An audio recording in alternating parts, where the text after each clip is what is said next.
and not gotten out of that frame, been able to write 10 books, be able to put one of them, as you said, like, into a screenplay and things like that, let alone becoming a speaker. I remember the first time I had to get up and do a presentation for my company. I mean, I'm sweating. I was a mess. And the story I told myself was, I can't do public speaking. Well, that's not true. I hadn't put, to your point earlier, I hadn't put thought into it to realize what it was going to take to do that and be successful at it and give myself the opportunity to be prepared. So I would say the biggest other factor would be exposure, just getting outside of, and even if that's just, taking weekend trips somewhere, or, anything that you can do to take yourself outside of your day-to-day routine, I think is incredibly inspiring. And the people that you meet along the way, like, I'm a people person. So, that's part of the journey for me is hearing people and hearing their stories. And that's oftentimes incredibly inspirational. I completely agree, Marci. In fact, something you said just now, it's essential right now. And you mentioned, getting outside of your normal day-to-day routine. And so many of us have been, especially during this time of COVID, we're working from home, a lot of us now, and being in that office day in and day out, and sometimes maybe not being able to go and explore as much or go and do the things that we would like to do to get away from the office and break away from the norm. But what would you say what have you done differently to continue to make sure that you're not stagnant? But what have you done differently during this whole COVID environment that we're in today? So that's an interesting question, because I'm like a self-proclaimed gypsy. So I tend to, and this, but I tend to just, I'm like, if I'm not happy somewhere, I pick up and I go, right?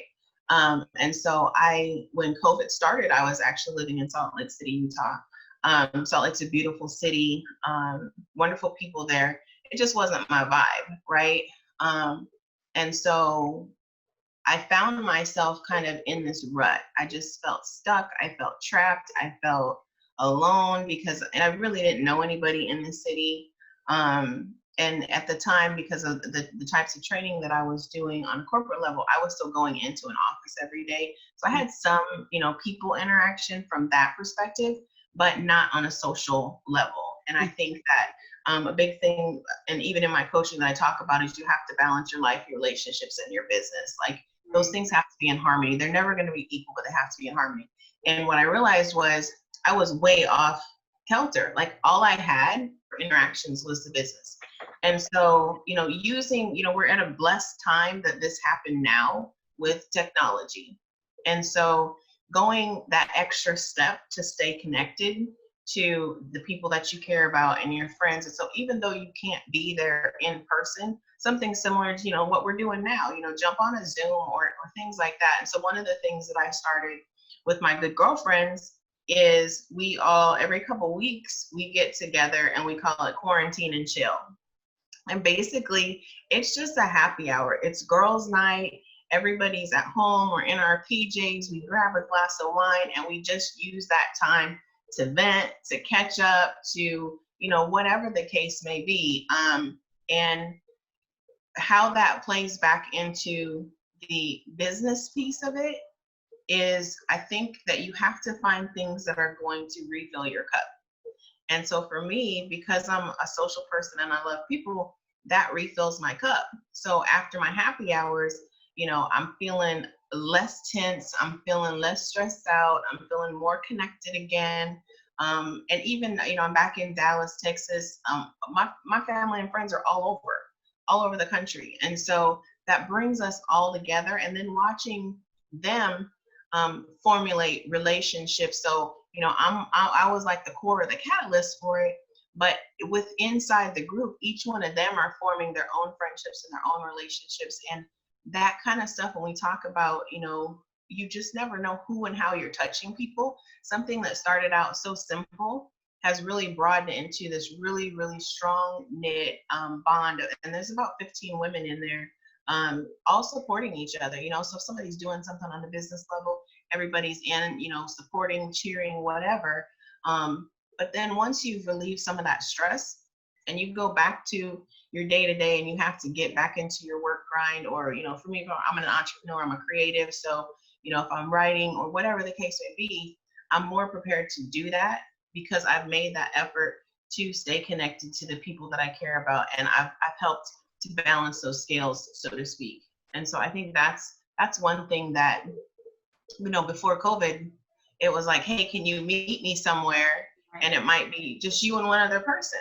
Mm-hmm. This allows you to have like your community, your tribe, all together on a regular basis, interacting and engaging. And it's actually really amazing. And even when if we ever go back to a regular old kind of normal, I think that's something that I'll continue to do because it's absolutely been amazing. Awesome. And you're absolutely right on it, Marci, because I believe that, burnout is something that a lot of entrepreneurs experience. And so to keep from being burnt out, it is necessary, that we do have that time that we can, just breathe, really. And so alone, or in addition to that, what else would you say has allowed you to not only start a business and businesses, but what have allowed you to stay in business and remain in business and not say, you know what, I'm done? Because I'm sure there's days that, you want to just toss in the towel and say, I'm done. But what has kept you from doing that? Because I'm crazy. I think we all have to be to some degree, right? Yeah. I think the core is my personal board of directors. And when I say that, you mentioned Dr. Will, he's a critical advisor for me. I have, a mentor in Virginia, and I've got these people around me that will check me quick, and they're like, what's going on with you? Like, I haven't seen whatever, or you said you were going to do X, Y, or Z. And so there's a constant accountability. And then the other piece of it, besides my personal board of directors, I'm heavily active on social media. And so that requires a certain level of activity and a certain level of engagement and things like that. And people will tell you there too. Like, I've been getting a lot of feedback. I was for a year and a half, I did a video every single day, either a live or something. And I shifted some of the things that I was doing in my business to focus more on the writing. And so I got away from that. And my tribe said, like, where are you? We miss your videos and things like that. And so, making sure that I go back to what my tribe really wants and what they're looking for and what helps them fill their cup. Because you just never know who's watching. You never know how, you might say one little thing and to you it's meaningless, or it's very simple, or it's very simplistic. But to someone else, it could be the first time they heard it. It could be the thing that they needed to get them over a hump. And so that's the kind of stuff that just, kind of keeps me going. And, I get inboxes and I get emails from people that have seen like my YouTube videos, particularly the one on domestic violence. And that's the kind of stuff that, I think, I'm very faith-based. And so I think that's the thing, that when I feel like I'm spitting in the ocean and it's not making a difference and it's not mattering and I'm not, seeing the results that I want for whatever reason, invariably, like, I think that's like God's gift to me. Like, he'll send me, somebody will inbox me just at that moment where you're just like, I can't do this one more single day. I don't want to do it, and you want to throw in the towel, but then you have that person that said, wow, I just watched your video and thank you. Like, because of you, I can too. Right. Those are that's those moments that I'm telling you, girl, they come. Come right when you've been ready. Boop, I'm throwing the computer away. I'm moving into a bunker. I don't want to talk to nobody. I don't want to see nobody, nothing. And invariably, that's when it'll happen. So it'll either be one of my mentors will check me, or I'll get something inspirational for somebody who the work has touched. And then that's like, okay. Who's let me reset. Right, and that is so true, because I know for myself that has happened a number of times as well, but so even, even in the midst of the burnout, and you're constantly obviously running the business, what would you say, or how do you even find time for growth and development? You mentioned, reading the books, writing books. How do you find time to develop Marci? I'm very selfish. So, and people hear that word and they think of it in a derogatory way. And I used to as well, but I realized that selfish and self-centered are two different things, number one. But I'm selfish about my time. I'm selfish about my space. And more importantly, I'm selfish about my energy. So I really worked hard the last, I would say, 8 to 10 years to protect my peace. And so, because I'm so protective of my peace and I'm so protective of my energy, the people who engage with me on a regular basis respect that. And they know it's not personal. Like, they don't ever take it personal. I got a solid no. Do you want to do no? Do you want to go? No. Do you want to no? And I don't feel obligated to explain my no's, but because I'm able to say no to some of that stuff that drains my energy and people that kind of wear you out, then that gives me more time for my me time. When I take Sundays, for example, are a great day that I use to really just reset emotionally, spiritually, physically, and just kind of take the downtime. So if there is a book that I want to pick up and read, I can do that. And there's no expectations whatsoever. Like, it's my day. So I get to pick, I get to choose. I don't have little kids at home, so that makes a difference too. Right. But yeah, I think you have to be selfish. Like, you have to make yourself a priority. The world's gonna come for you, that's given. Right. So how you protect your space, how you protect your energy is very, very important in your ability to kind of fight the battles as they come, so to speak. Right. No, I definitely agree. So, and I have to ask this question as well, what has changed now opposed to when you started your business? Like, or a better question is, what would you do differently now than when you started? Or do we have time? Let's start with one thing. you know that laugh, right? I think because you've been with me basically from the beginning of the journey. So I think the thing that I've learned the most is all ideas aren't the right idea for me at the time. So not thinking that I have to implement every single idea. Mm-hmm. And that's super hard for me because I'm a creative, like, that's the part that I enjoy.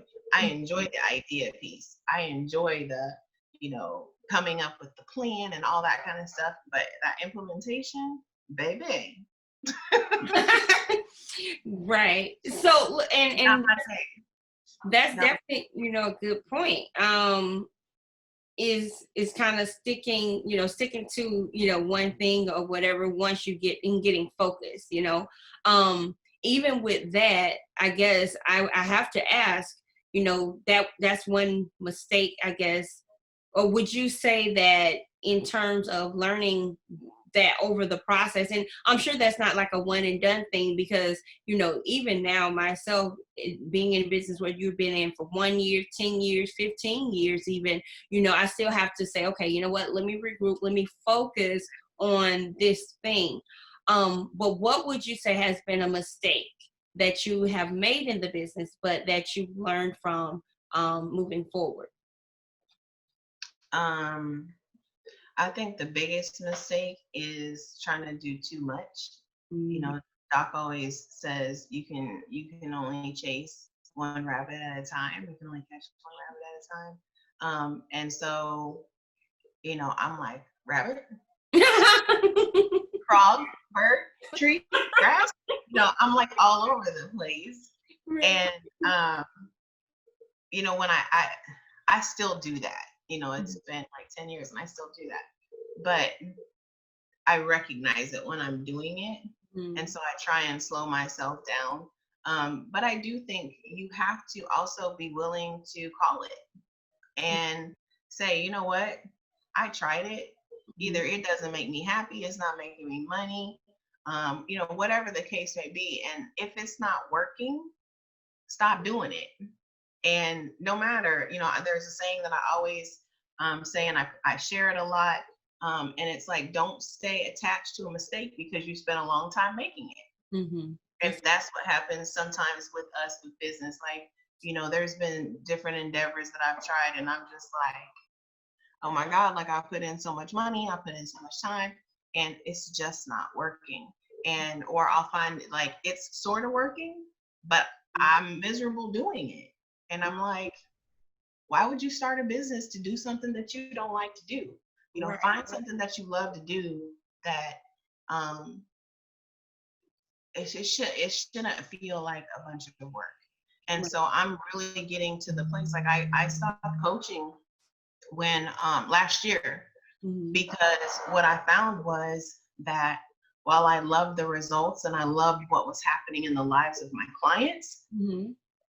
it was draining me Wow. because I care, right? And so as they're going through stuff, like it was hard for me to stay detached from their emotional, things that are going on with them.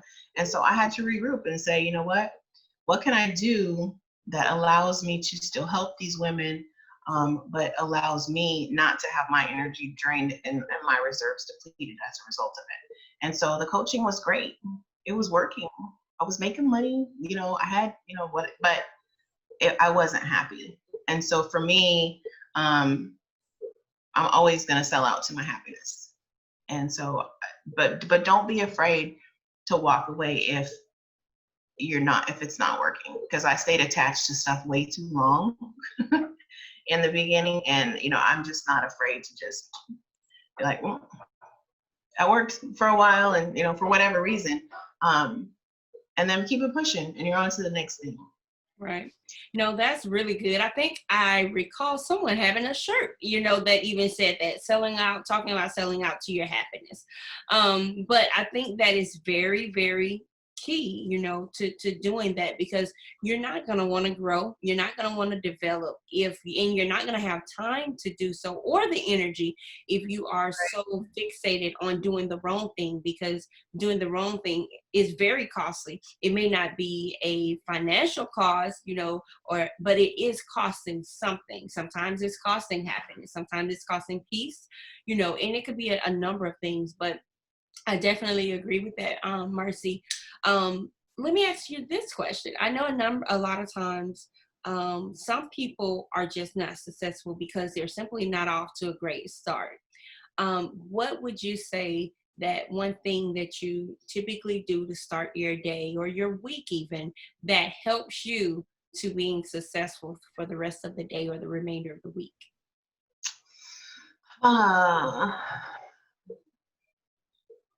Coffee. Mhm. Good. Um, but it's knowing that, and it's not even necessarily always at the start of my day, but knowing that I have the flexibility to carve out some me time. And so I have that every single day. If it's, one of the blessings of entrepreneurship is that you make your own schedule and you manage your own time. So if there's a day where I feel like I just need to sleep in, I sleep in. Um, and I'm not hung up on time and schedules and calendars. Obviously, when you've got meetings and things like that, you've got to be punctual and whatever, that goes without saying. But even to that point, one of the things for me is I try not to schedule meetings before 10 a.m. because if I want to sleep in, I want to be able to sleep in. If I'm up at 4 or 5 or 6, fine. But I'm not obligated. I don't obligate myself if I can help it before 10. Okay, that's understandable and that's fair. I think even, with learning, sometimes we have to, get up earlier so that our minds is fresher. I know that has been something for me. Even though I'm a night owl, I think it seems like I get more done, in the later times of the day. But whenever I'm trying to focus and really learn something, sometimes I've noticed that for me, it's easier for me to get it done earlier, or so because I can seem like I can focus a little bit better, but not too early. But I think, starting off, the day, the week, even, early enough, and having, okay, like you said, putting that me time aside so that I can read a little bit more. I may need to take a course, and if I'm going to do that, I think that's a good time to set your self-development time, into your me time, because if you're not investing in yourself, whether it be, happiness, if you're not willing to invest whatever it takes for you to grow, into your life, I think that makes things even the more challenging, and not even realizing that, hey, I'm not growing, I'm at a standstill. What is what's causing me to stand still, that I'm not able to grow? And I think, as you've said several times today, that part of that is having that self time, that me time. And Marci, I love how you've said a number of times today, is sometimes we have to say no. Sometimes we have to stop, doing things that aren't working, and if we find that things are not working, then that may be the time when we stop and go and learn, read, take a course, whatever, so that we can figure out, because sometimes, or talking to our mentor, because sometimes we may not be able to see it. It may be a little bit more challenging for us to see directly. So I think, everything that you have said and shared with us today is really awesome, and really great. And I think if we just take the time, and sometimes it's not even having to know a whole lot, in terms of, okay, well, yeah, I've heard all that what Marci said. Okay, but are you practicing? Just taking away one thing that you said today, even for myself. Okay, yeah, we all know that we have to take some me time, but I needed that reminder. Hey, wait a minute. When is the last time I've taken some me time? And so having those reminders is why it is important. So I'm going to ask you one other question. What would you say has attributed to your growth and development, has made the largest impact to your growth and development personally, and what has been the biggest thing that has contributed to your growth and development for your business? I would say my growth and development personally has been service. And actually, it might be both business and personally. Mm-hmm. I think if you come at things from a spirit of service and a level of authenticity, Mm-hmm. people recognize that, as a coach, and even as a speaker, engaging, doing workshops, things like that. Mm-hmm. Never expecting somebody to give more than you're willing to give. Mm-hmm. And so being willing to put yourself out there, and I'm a very, very transparent person. I believe wholeheartedly, like in my first book, In Journey to Find Your Butterfly Potential, I talked about a lot of really intimate, very personal experiences growing up. Mm-hmm. And I said, there's stuff in that book my mama don't know. Mm-hmm. My mama still don't know, because I've never given her that book, right? She may go read it after this. But from that, what I took away from that experience was that as long as you put the truth out there, it can't hurt you. Mm-hmm. You get to tell your story, you get to do it your way, you get to express yourself your way, and your truth is out there, the words are out there, and they can't hurt you anymore. And so getting rid of some of that shame and embarrassment and things like that, and that's on a personal level, and it's on a business level, because we're gonna make mistakes. There are gonna be things that we get wrong, and being okay with the mistakes. Like, that's part of the journey. I have a sign, hanging up here that says the joy of the journey is in the ride. And that's what it is. It's one big ride. Life is one big experiment, and you're not going to get every experiment right. Every formula is not going to work, but don't marry yourself to your failures. And for personally and for professionally, that being able to just walk away when it doesn't work, or to be willing to tweak things, because obviously with business especially, you can't just walk away, but be willing to tweak things, be willing to say, what, this isn't working, I need to do something different. And that's that. I think that it's kind of that, it's a whole bucket, but just not marrying yourself to failures, and bumps in the road. They're gonna happen. It's a given. I absolutely love that, Marci. Thank you so much for sharing that. And like I said, the amount of information and the pointers that you have given today are priceless. I want to give everyone that may be watching this an opportunity to learn more about you, to follow you and your services. So if they really, if someone wanted to connect with you, can you tell us how that's possible? Yep, absolutely. So my website is marcibatiste.com. So it's MarciBatiste.com. So just my name. And then I'm on Facebook under my name, and then also Instagram and Twitter under Live Life on Mars. And Mars has a Z on the end instead of an S. Okay. And is that your preference? Is that the best way you would want them to reach out to you, would be through social media? Social media is probably the easiest and most effective. I'm on social media all the time. But you can also reach me at marcibatiste@gmail.com. That will work as well. Okay. All right. Well, I'm not going to hold you any longer. I know, being a business owner, there are tons of things that you must be doing. So thank you so much. Thank you for taking the time out to speak with us today. And I hope that you guys will go and take a look check Marci out. She is a wealth of information. She's very inspirational, and I hope you guys have a very enjoyable day for the rest of the day, and hope that you will tune in, because this is just the beginning. Have a good day, guys. Thanks for your time. I appreciate it, Ruby.